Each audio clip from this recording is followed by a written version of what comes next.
Thank you. I am so delighted to be here to host these two, the co-directors of the film. I'll first introduce them, and then we'll get started with questions. And I guess I should say, I am Jessica Batke. I am a senior editor at ChinaFile. Just to my right, Mukaddas Mijit is an ethnomusicologist, a filmmaker, a dancer, a choreographer. She was born in Urumqi in the Uyghur region. She's currently a postdoctoral fellow at the Université Libre de Bruxelles. She's working on the Uyghur artistic reaction in the diaspora after the human rights crisis in the Uyghur region. And just to her right is Bastien Ehouzan. He is co-founder of Kidam, which is a film production company based in Bordeaux and Paris, founded in 2010. And he's partnered with the production company Landois since 2018. And this is both of theirs first medium-length feature film. Thank you both so much for being here. I wanted to start with a question about weddings. It's called Nikah, it's about weddings. The film is bookended by Dilber's sister's wedding at the beginning and Dilber's own wedding at the end. And I just wanted to ask why you chose weddings as your theme. What topics would weddings let you explore? Thank you very much, Jessica, and thank you very much for everyone, and thank you for ChinaFile, who was like part of this. Thank you very much. Thank you. Jessica, Susie, Sarah, like really make this tour happen, actually, and with the other partners of this show. So to answer your question, I have to rolled out how we came to this film, actually, how we had this idea. Actually, it is kind of came from my own experience because I had the first draft of the film, the screen play around 2015. At that time, I was just finishing up my PhD and I was 30-something, and my parents started to really panic because I'm not married yet. So don't get me wrong, because my parents are really supportive of whatever I do, but I think that was a kind of like social pressure that they were receiving as well. And then I started to look at my friends, my surroundings, and I have been like collecting so many similar stories that to my own. And also, whenever I went back to home, people will like say hello, and then the second question is, "Did you married yet?" So I was like so stressed out about this, like getting married, like being with someone, and I felt like I was forced into like this kind of life that I wasn't really like wanting for myself. So. And then I realized that actually that's a kind of very systematic pattern that we have been in for so many generations. And my mom was in that system, I'm in that system. So I wanted to explore this question of why, as a young Uyghur woman, we get so much pressured. I mean, men does as well, but why women so much, why there's so much pressure on women. So, and then I realized that it wouldn't be a documentary film because it would put too much pressure on Uyghur women again, you know, to bring them to talk about these like very intimate and issues. So the reason why I was really focused on this Nikah and Nikah is a religious part of the wedding, but a wedding overall is really to question this pressure, the social pressure on Uyghur women. Yeah. What can I say? It's just like when we first met, it was in 2016, and Mukaddas was with this project of well, she came from a documentary film field, I mean. And she wanted to explore about a narrative about like intimacy of a young woman, which is like in an Islamic world, which is but not like in a very rigid, I mean, like a very orthodox, because it was kind of open way, but very kind of a Muslim society in China. And I was very curious to see what was going to be about. I mean, really. So we started to work together, and I was a producer at that time, and she was just like starting her first fiction film. And the whole story was about Nikah, because Nikah was how you engage in your society, how you engage in your intimacy with someone, and how do you deal with that as a person and a woman. So the field of exploration of Mukaddas was more about dancing and choreography as well, because she wanted to express the inside of the character by body expressions, which is our background as well, and very go into in a very new way of seeing a Uyghur woman where nobody saw before. Like, so we started this script, and we did it for like 2 years, and we couldn't really found on money for shoot it as we wanted to do it. And from 16 to 18, the situation in the Uyghur regions changed. So we did end with another story, bigger one, which was always still around the Nikah pattern and this character, but we just like made it bigger, like with the situation well. Okay, so the surrounding situation wasn't part of the original idea of Nikah that was added in. I didn't know that, actually. No, yeah. In the beginning, we were thinking of maybe we could go back, we can go and shoot the film in the Uyghur region. So that's why we just kept it in the Nikah, the social pressure on women. The political pressure came a little bit later because, as you all know, the situation in the Uyghur region changed around 2016-17. And I started also to speak up, and I became a little bit visible. And also then I realized that actually we cannot go back. It was impossible to go back and shoot the film there. So at that point, it was really important for us and then important for the trajectory of the film that we add this this higher and bigger pressure. So now that you've brought it up, I want to ask, you said you couldn't shoot in the Uyghur region. Where did you shoot this film?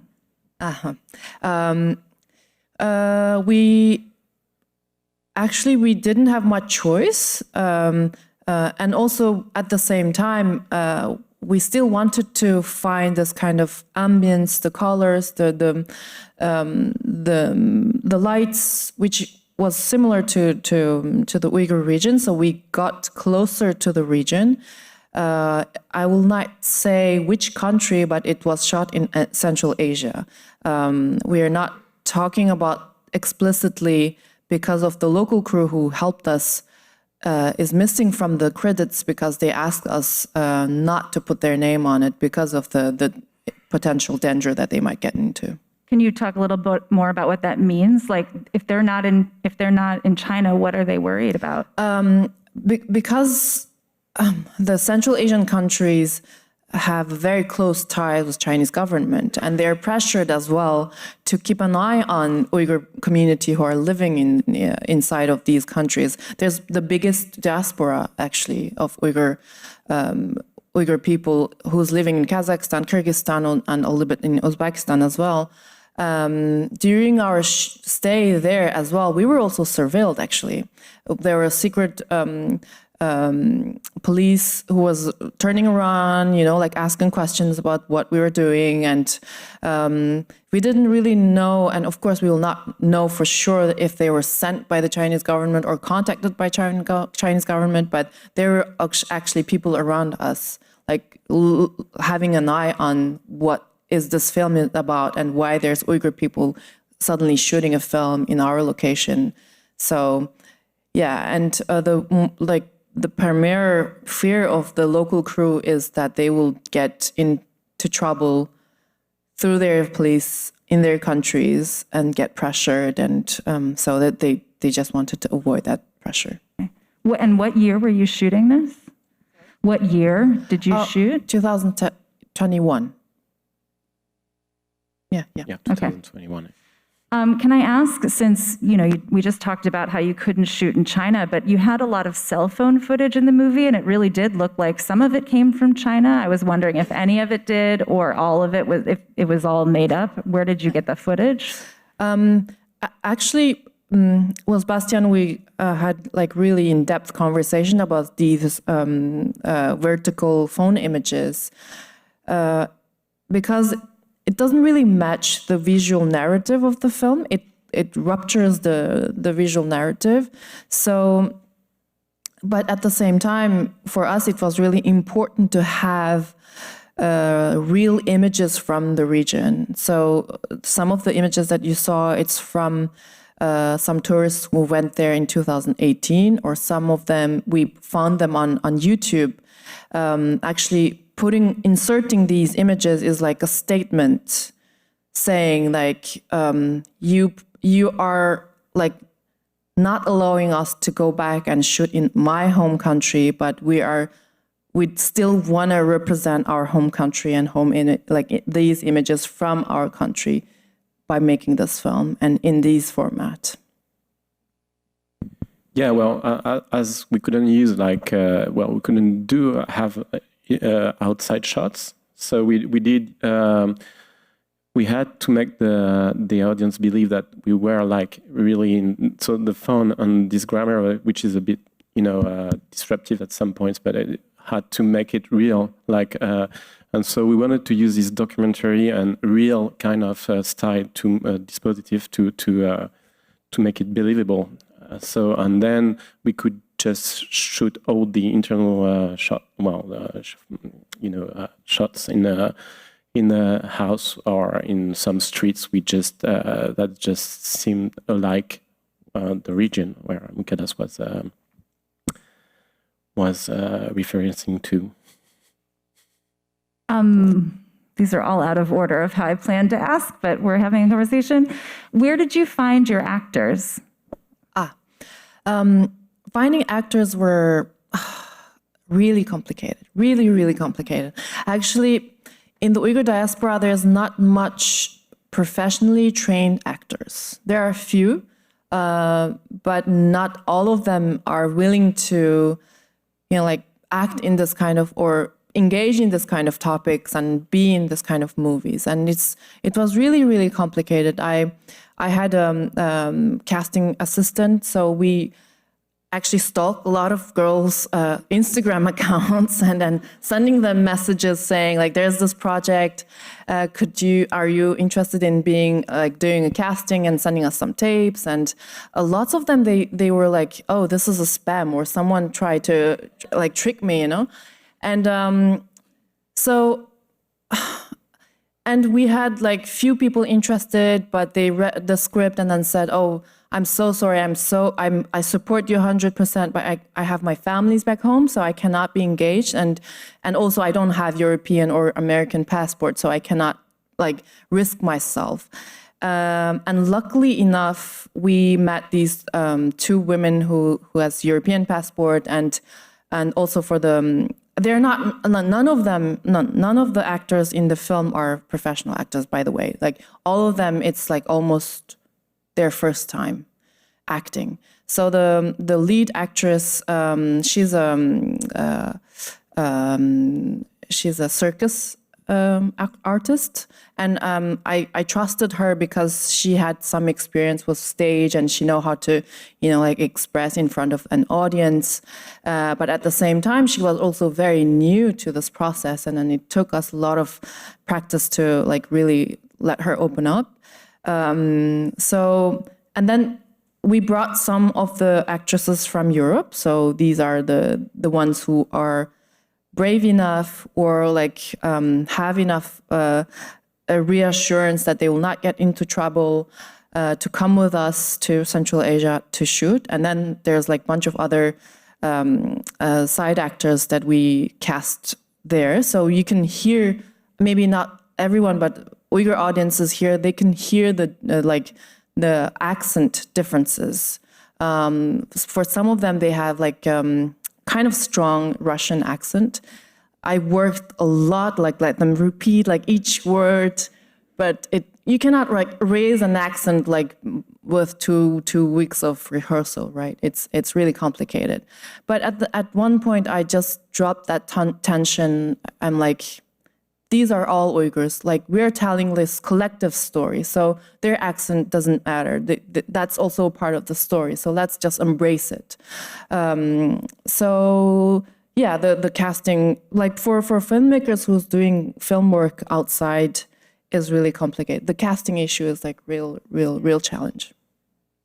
Well, I must say we didn't have much choice as well at the end, because there wasn't like the main character. She just appeared at the end because we lost someone, and then she appeared, and we tried with her, and she was wonderful, and that was we were lucky with that. But you worked a lot with her, and she opened herself, but. There are very few people like could do that actually.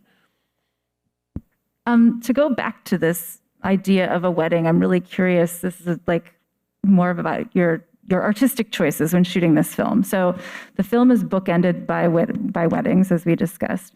But you spend almost a quarter of the film on Dilbert's sister's wedding at the beginning.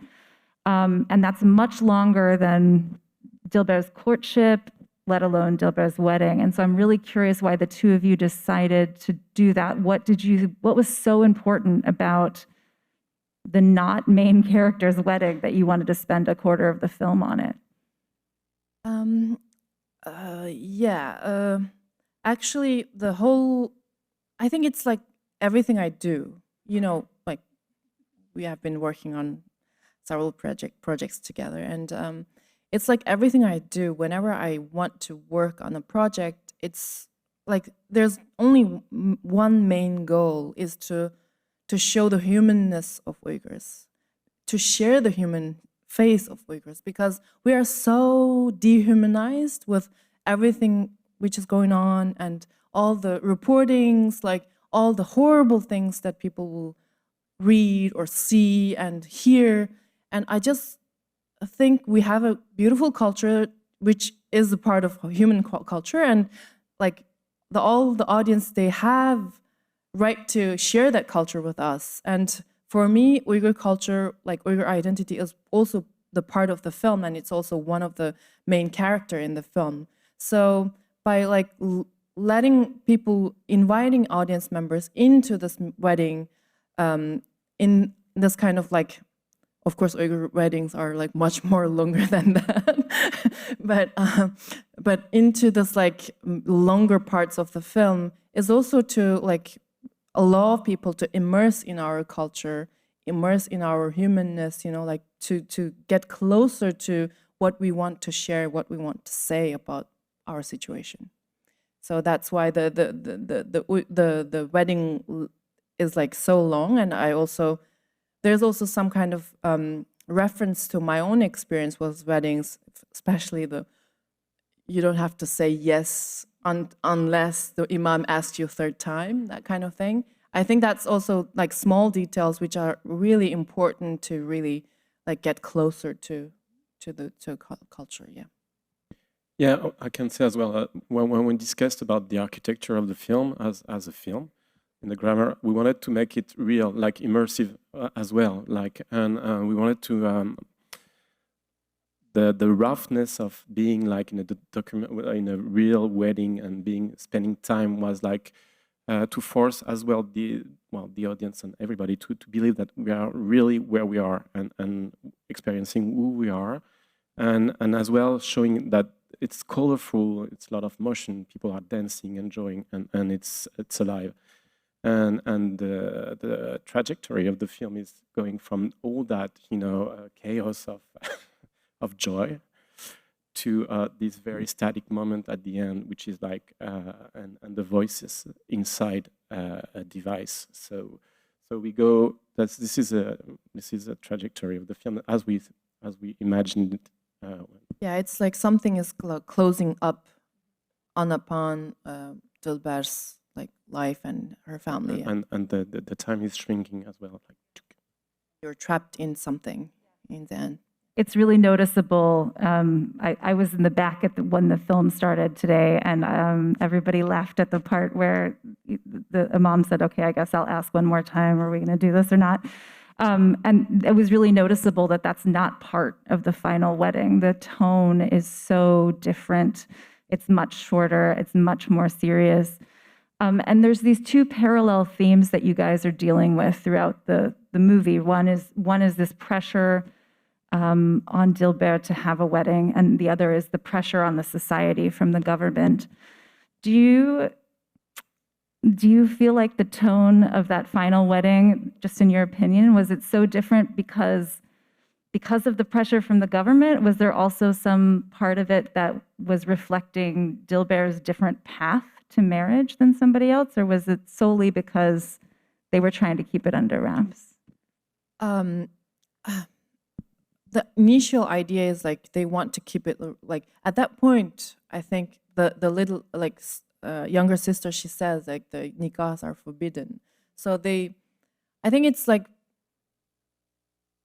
of course, I was not in the Uyghur region in 2017. I don't know how people lived through that transition, but for many people, having a wedding without nikah, it's unimaginable. You know, like we have been doing this for millions of years. So I mean, it's unimaginable to have a wedding because nikah is not something religious. It's part of the culture.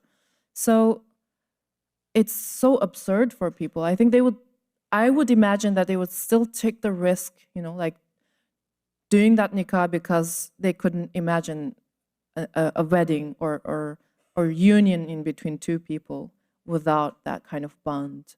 So for me, at the beginning, that last nikah was because they're cautious, but they're still taking the risk of like having it. Yeah. Almost never is the Chinese government I don't think they're ever directly shown in the film. I don't think we see anyone outside the Uyghur community the whole film, actually. The government action is this thing that's talked about by people. You kind of see it at a distance. I'm really curious. I think at one point I noticed helicopters in the sound, but nobody ever mentioned it. It was never remarked upon. So I'm really curious why, when what the Chinese government was doing at this time is such a huge part of this story, why you chose never to actually show anyone from the government and actually just to focus on these characters. I think for all of Uyghurs who are still living outside of the region, is this Chinese government is not like it cannot be represented in human bodies. It feels like this is this force beyond humanness. So we cannot really like comprehend all the atrocity that they committed, and then still think that those things, those actions were committed by human beings. So, and for me, it feels like the Chinese government is not, there's no humanness inside. So that's why the Chinese government is never like we did a shot, the last scene. There's one Chinese officer, he will come in and take the phone away, but it never sit right in the film because that would bring it back to a human body. So the whole idea of not representing them with human body is to really let the audience member feel like they're still there, and somehow they're present. Their presence is felt in the atmosphere, in the sound, you know, like so. Yeah, that's the idea behind of never showing the face of actually someone. Yeah. Yeah, and well, in my point of view, and what I share with Mukaddas and doing that film, it was like we chose this particular year of 2017 because it was like something was happening and it wasn't really clear what was happening for the people, and it's like just a storm is coming, but you don't really realize what. And you don't know what is real or not real. The informations you get, are they real or not real? What is, you know, the society you live in, and everything like that. So people were starting to be scared. So as well, we were just in that time, I mean, like the film trying to to express what is, you know, an invisible threat as well as we wanted to, well, just like to say. That's a really interesting point. It's sometimes hard to remember back to 2017 when we didn't have information about what was happening. You know, we didn't know what was going to happen. We didn't know that 1 million people were going to get locked up. So thank you. That's actually a good reminder of kind of the uncertainty of that time. Mukaddas, you yourself played the role of the bouvet, yeah? The shaman, the woman that they visit to end Dilber's curse. Was this a part that you wanted to play from the beginning? And how did you end up doing it? Actually, the scene is also, I mean, that's the beauty of the fiction, because these bouvet practices and these shrines were not already, like, these were the first victim of Chinese, like this particular oppression in the recent years, because they started to tear down shrines and they started to like forbid people to go to shrine practices. And we have a very beloved friend and teacher, Professor Rahila Daoud. She spent her whole life studying these shrines, and then she had this beautiful collection of all these points that people will go, and especially women will go and then ask for children, or like this is like a very intimate spaces as well for women. I know that in 2017 these places already gone, but I still wanted to have some kind of imprint of these places in the film, represented in the film. So that particular scene came from that idea, and also for that we need to have a bouvet. So we thought about like probably find someone who knows these practices in the location that we were shooting.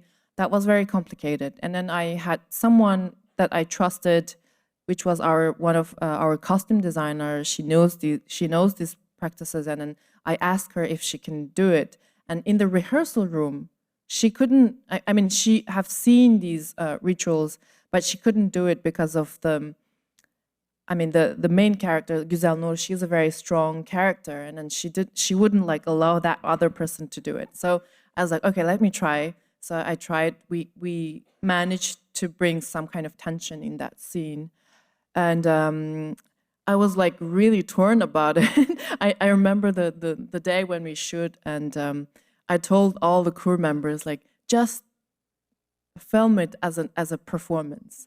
You know, like I didn't give many instructions, and we were just sitting there, and then our first AD, she came to me. She's like, when we are starting, I'm like, it's already started. Why are you not still? So I mean, it was a very hard for me to, you know, like to be in that body, but I tried my best. Why was it hard to be in that body? I felt it like it's not my place to play that role. That I really tried, like we really tried to find someone which will be really right for the role, but we didn't manage to find someone else. Similar to the CCP question, it's really obvious that there are very few male characters with lines. Can you talk about that choice? I mean, they're not important.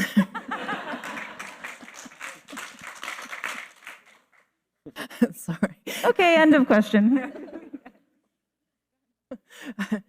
Yeah, I mean, I never like deliberately thought that male characters were not important, but I mean, from the beginning, it was this woman, like the women world that I was interested in, even for the first draft. So I think we continued in that trajectory to focus on Dilber and the women around her. Yeah, that was.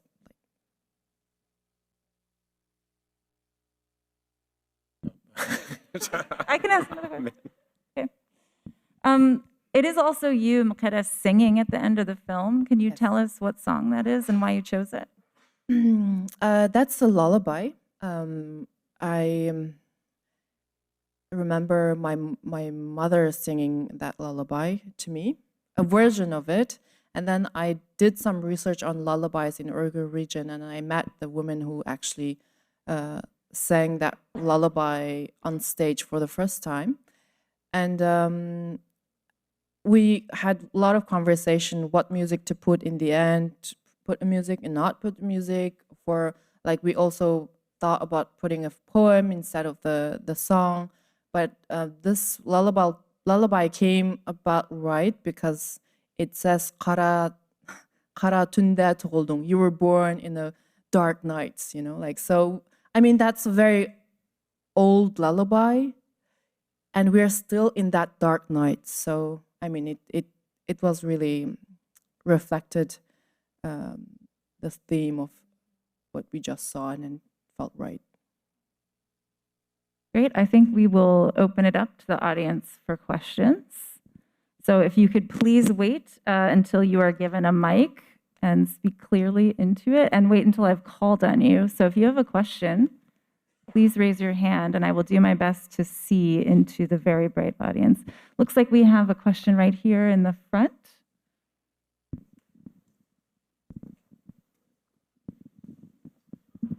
Thank you. It's a great film.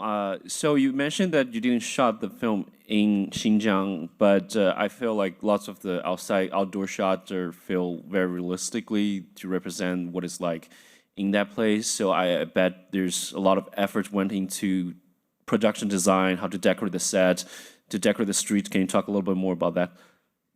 Yes, of course. Yeah.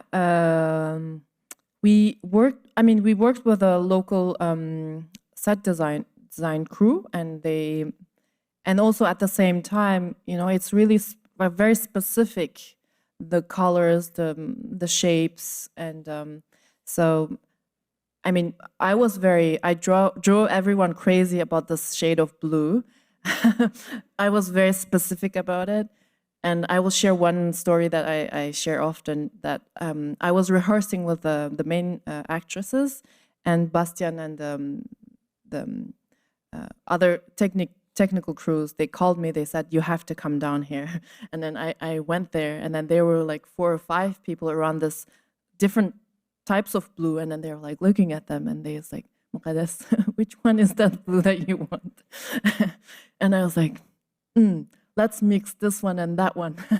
And then that was the blue that we chose. So it was a lot of work. And I had this huge mural board with different like pictures from the region and different shapes. So we managed to, you know, like really brought home to that place that we found. You guys made your own posters too, right? For some scenes? Yes. We made our posters. We even made a calendar, which was on the refrigerator, and yeah, the CD and everything. Like we did a lot of things, and also the teapots. Anyone else?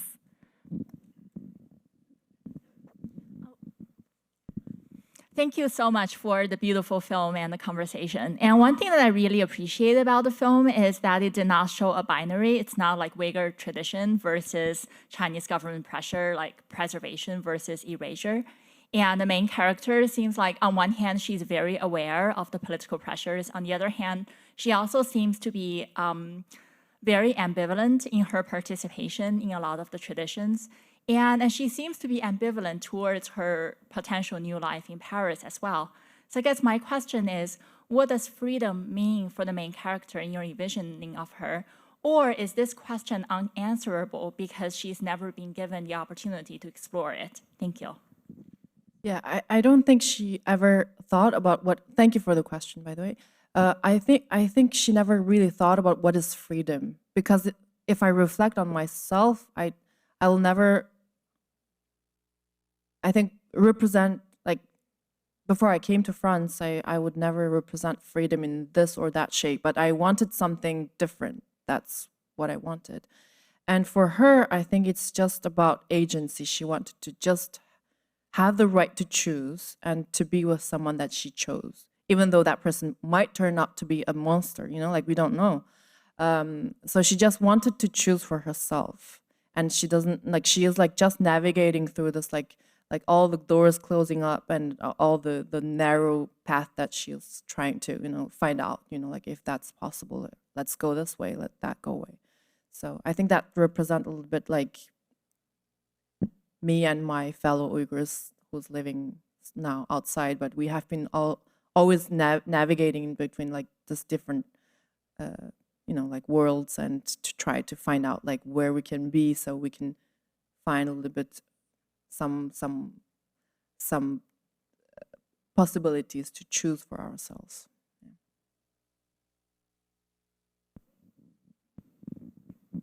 Try to get someone towards the back if there's a microphone up there. If not, we can keep going to the front, but I'm trying to spread the love around. Thank you. Hi, I wanted to say, first of all, thank you a lot for the film. I loved it.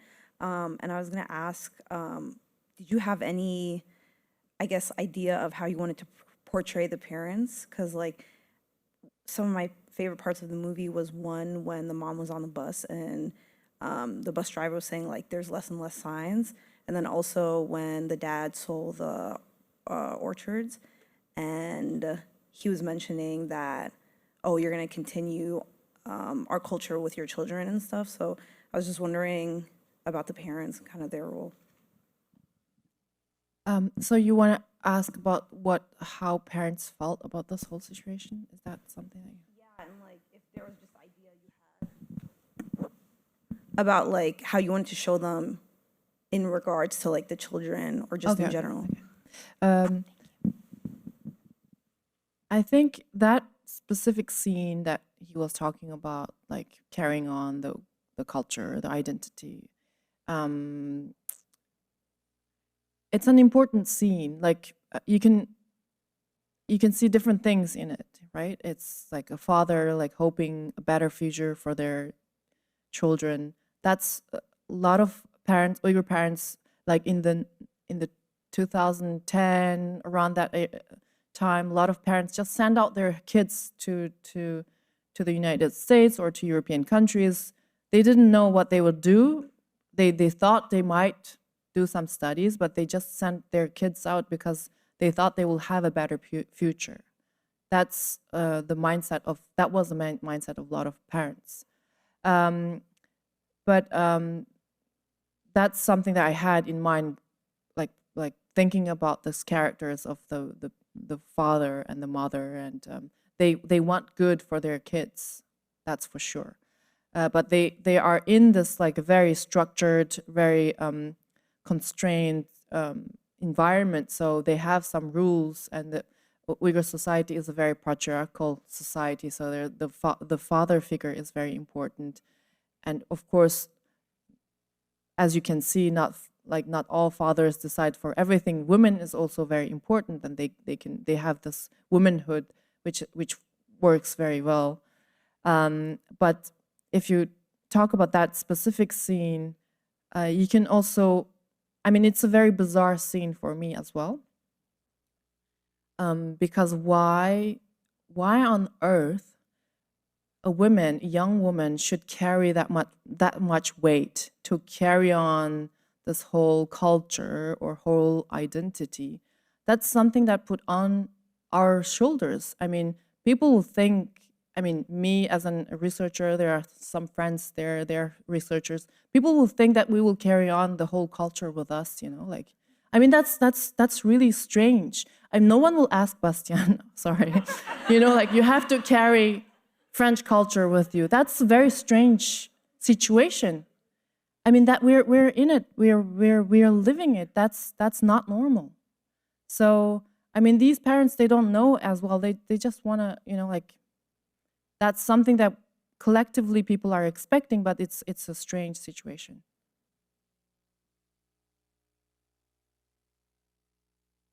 Over there on the left, my left.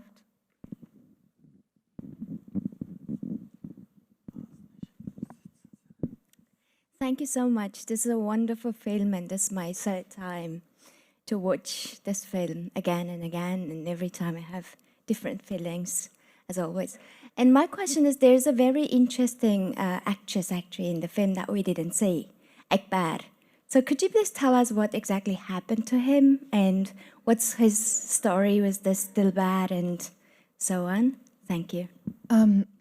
What do you think it happened to him? Sorry, because I think I know the answer that maybe he was sent to one of the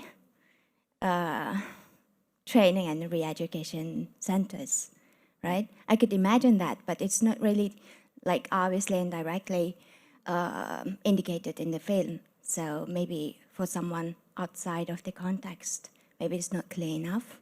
yeah. Actually, Akbar is my ex-boyfriend's name.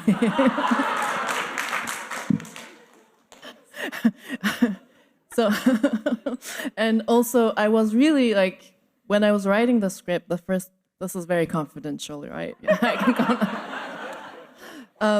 I was really, when I was writing the first draft of the film, I was really furious at him because I was, of course, forced by my parents to find someone, and I thought he was the one. And it didn't turn out right because there was so much of his mother involving in our relationship. And she was so disrespectful to me. And she was really, really, really not nice with me.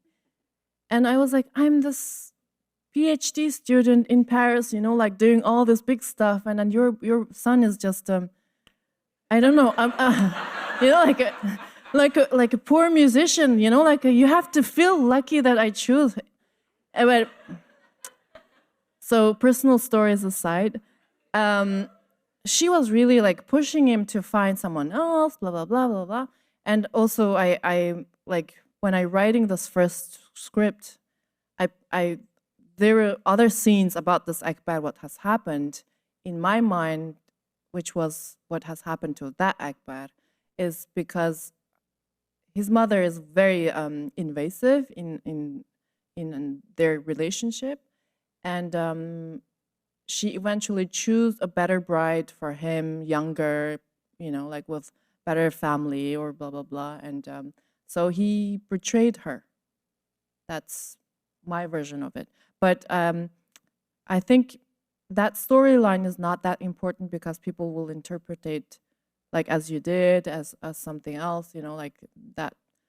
That is also that is also a choice that you have to make because this is a, middle-length film. We don't have that much time to get into his story, so.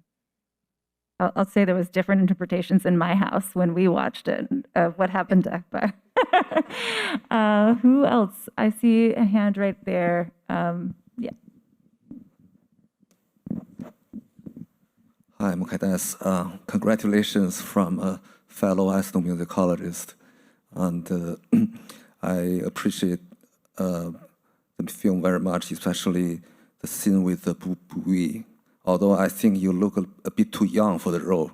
So I'm going to ask a question related to music.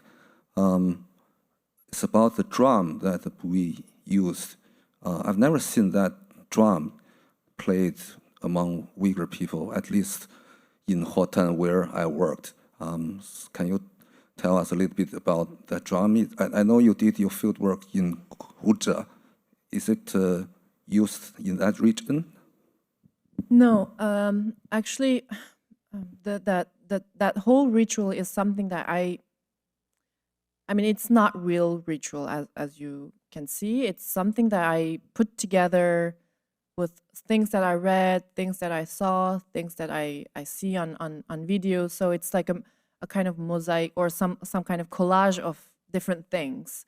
And because this is a fiction film, I allowed myself to bring some elements which doesn't really exist in the actual practices. So that drum was brought to me by someone who knew a real,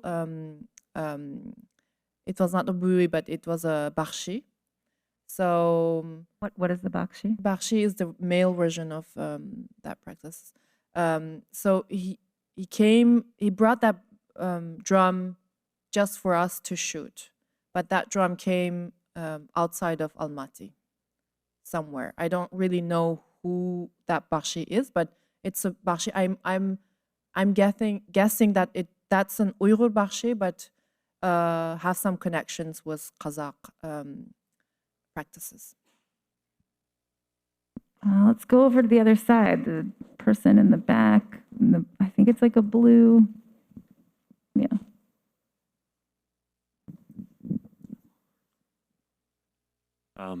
Thank you. The film was beautiful. It seems like it's about kind of two forms of oppression or pressure. There's patriarchy and PRC state pressure, but they seem very much kind of like parallel forms of oppression. They don't necessarily seem to be like interlocking or in conversation with each other or even reinforcing each other. Are we meant to take anything away from the film in respect to like how they may speak to one another, or do you see any relationship between the two? Or is it mostly just sort of meant to center the story of Uyghur women dealing with these separate forms of oppression? For me, it's not separate. I mean, she mentions that there's something happening, and and also the sister will mention that like there were Uyghur women forced to be married to Han people. I mean, people will not like discuss because of things that's happening in the policy level, we have to behave like this. So that's not reality. So that will not happen like that, right? But there are some conversation around that's happening that will of course affect their choices and how they. And for me, it's not parallel. It's something that interacts, and it like like the bigger pressure, of course, has some kind of saying. And also, one of the reasons why the social pressure on women is so strong is because people are afraid of losing their identity and their culture and everything. So that bigger pressure, of course, plays a very important role in the social pressure. Let's bring it back to the front. I think you in the front have had your hand up for a very long time. Thank you so much. I think I also want to ask a question about the two pressure. The first one is the battlefield of women, of their marriage. I wonder how you decide the character and their attitude towards how they face their destination. It feels like the younger sister seems to be generally happy in her wedding, and the main character, she seems like really, I see this numb and also like I guess a little bit sadness like on her face all the time, especially in her whole family or like formal events. It's only rare between her conversation with her friends. Maybe she say, "Oh, I'm into this different person," and at the end she has to choose a person she never met before, like on this really, we could call weird wedding. You are going to marry someone you never met before. Like how she faced her future. How do you decide the characters' reaction towards their life and their battlefield in this first pressure? And quickly, the second question is how do you decide you put such subtle like short time for the second pressure from CCP. It's very short, like it's only 5 seconds from those monitor cameras videos. Like only 2 seconds already feel the feel of being monitored. Someone is watching us. I think it's really smart and brilliant, and it's so quickly we switch into a different world. I want to understand how you got the idea and make the decision. Thank you. So how how we decide how they face, right? The first question. How did you decide how the two sisters would interact with this like pressure to get married so differently, because the one sister seems quite happy with the life that she's kind of been led to, and the other one feels very strongly that it's not for her. So how did you decide how those two women were going to interact with this life path that they were given? I think I don't I don't know if we decided on anything, but it's like the human complexity, and in one family you would have like different kids will with the same education, they will have a different reaction to what's happening around them. So I think that's very usual and common. So, and also it's really drawn from my own experience and also the experience of other women that I know, that some are really happy with their lives and then they will even accept the candidates that the mother found for them, and then they will like get married and then fall in love and then have a nice life. That happens as well. But what we were interested in is like to have the main character. I mean, of course, she's not satisfied about what she has. Like she wants a little bit more. She wants to decide for herself. So that's the main storyline, main thing that we wanted to portray. So that's when we find that storyline that she needs to, like she wants to find. I mean, she's not a big, I don't know, superhero to want to change the system, but she just want to have her agency. That's the story that I wanted to tell. So that was really important to decide. Like she's not really like suit into her environment and she wants something different. I think we're about out of time, right? Yeah, okay. I want to thank everyone for coming tonight, and I really want to thank the two of you for being here all the way from France. This is such a beautiful film, and I truly am so honored to be on stage with the two of you. So if we could just give them one more round of applause. Thank you, Jessica.